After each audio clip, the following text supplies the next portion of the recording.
दोस्तों, जहां एक तरफ भारत अंतर्राष्ट्रीय स्तर पर अपनी कूटनीति को मजबूत कर रहा है, वहीं पर भारत के दुश्मन भी लगातार बढ़ते जा रहे हैं। जहां पहले तुर्की एक न्यूट्रल देश हुआ करता था, वहीं पर अर्दोगन की सरकार में तुर्की काफी प्रो पाकिस्तान बन गया है और भारत विरोधी कदम उठाने में भी पीछे नहीं है, जो कि अब भारत को मजबूर कर रहा है कि हम तुर्की को अपने कूटनीतिक दुश्मन के तौर पर देखना शुरू कर दें। तुर्की लगातार भारत विरोधी कदम उठाने से पीछे नहीं हट रहा, जिसके तहत अब तुर्की ने एक ऐसा कदम उठा लिया है जो कि भारत के बिलियंस डॉलर्स को डुबा सकता है, जिससे भारत का एक मेगा प्रोजेक्ट बर्बाद हो सकता है। साथ ही अगर भारत ने इसके ऊपर कोई ठोस कदम नहीं उठाया तो आगे जाकर तुर्की, पाकिस्तान, अजरबैजान और चीन का नेक्सस भारत पर काफी भारी पड़ सकता है, जिससे हमें काफी नुकसान होने वाला है। दरअसल भारत के खिलाफ अपने गेम को एक नए स्तर पर ले जाते हुए तुर्की ने अब उज्बेकिस्तान के साथ एक बेहद ही महत्वपूर्ण और broad spectrum military agreement sign कर लिया है, जिसके तहत तुर्की उज्बेकिस्तान के साथ अपने रक्षा संबंध और मजबूत करेगा, जिससे उज्बेकिस्तान में तुर्की की सैन्य प्रेजेंस भी बढ़ेगी और तुर्की पाकिस्तान के साथ मिलकर भारत के खिलाफ कदम उठाने में और ज्यादा तेजी से काम कर सकेगा।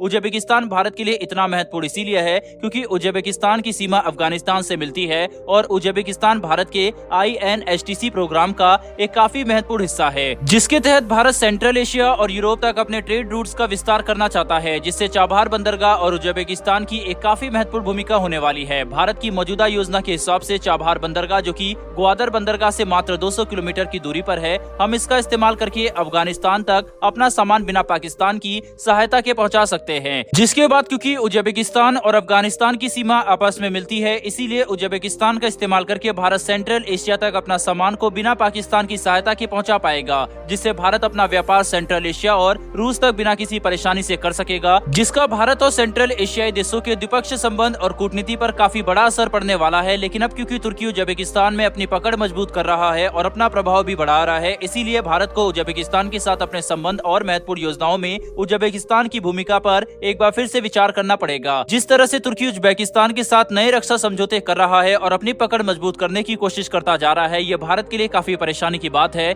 जिससे निपटने के लिए या तो हम सीधे उज्बेकिस्तान के साथ बात कर सकते हैं कि वह तुर्की के साथ अपने संबंधों को भारत के हित में ध्यान में रखते हुए ही बढ़ाए, ताकि भारत को भी परेशानी न हो, लेकिन इससे दोनों देशों के कूटनीतिक संबंध बिगड़ने का भी खतरा बना रहेगा। ऐसे में भारत को मौजूदा कूटनीतिक समीकरण को ध्यान में रखते हुए उज्बेकिस्तान और हमारे महत्वपूर्ण प्रोजेक्ट को एक बार फिर से देखना पड़ेगा कि क्या हम उज्बेकिस्तान की जो भूमिका तय कर रहे हैं उसके लिए वह तैयार है या फिर नहीं। क्योंकि अगर भारत ने बड़ा निवेश कर दिया और तब उज्बेकिस्तान तुर्की पाकिस्तान की तरफ चला गया तो भारत के लिए काफी बड़ा नुकसान होगा। इसीलिए अच्छा यही है कि हम अभी से ही उज्बेकिस्तान जैसे देशों के बारे में सही तरह से सोच ले, ताकि आगे जाकर हम हमारे बड़े प्रोजेक्ट में परेशानियों का सामना न करना पड़े। मौजूदा समय में भारत और तुर्की के संबंध भी काफी खराब हो चुके हैं, जहाँ अर्मीनिया और अजरबैजान के युद्ध में भी तुर्की और भारत बिल्कुल अलग अलग देशों को समर्थन कर रहे हैं। वहीं पर तुर्की खुलकर पाकिस्तान के समर्थन में आ चुका है और कई बार अंतर्राष्ट्रीय मंच पर कश्मीर का मुद्दा भी उठा चुका है, जिससे हमें ये बात समझ में आती है कि अब तुर्की खुलेआम भारत विरोधी कदम उठाने से पीछे नहीं हटेगा और हमें तुर्की को भी बिल्कुल पाकिस्तान की तरह मानकर चलना चाहिए, ताकि अभी और भविष्य में तुर्की की तरफ से